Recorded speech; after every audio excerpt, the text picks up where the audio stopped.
जीना होगा मरना होगा धरना होगा धरना होगा हक की खातिर लड़ना होगा धरना होगा धरना होगा धरना होगा घरों से आज निकलना है संग तहरीक के चलना है जीना है या मरना है धरना है भाई धरना है। जमात इस्लामी कराची के तहत सिंध के बल्दियाती तरमीमी बिल के खिलाफ धरना छोटे रोज भी जारी रहा, जिसमें कसीर तादाद में जमात इस्लामी हल्का खवातीन की कारकुनान समेत बड़ी तादाद में खवातीन ने शिरकत की।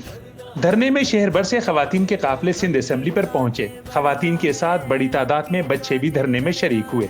इस मौके पर खिताब करते हुए अमीर जमात इस्लामी कराची हाफिज नईमुर रहमान का कहना था कि आज खवातीन ने तारीखी धरना दिया है। आज धरने को एक नया आज़म मिला है।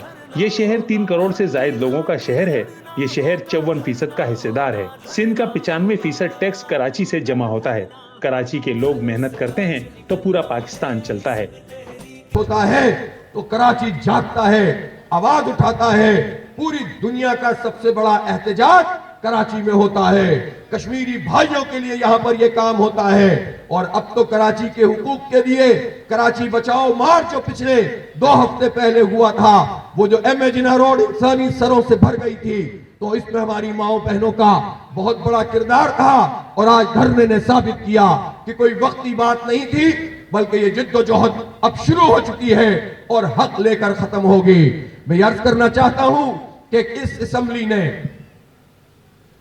जो एक्ट पास किया है, वो एक्ट पाकिस्तान के आइन की खिलाफ वर्जी है।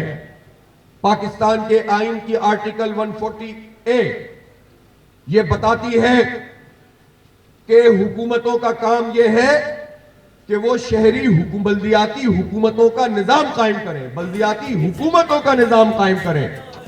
खवातीन के साथ बड़ी तादाद में बच्चे भी धरने में शरीक थे। खवातीन ने मुतनाज़ा बल्दियाती बिल के खिलाफ प्ले कार्ड्स उठा रखे थे।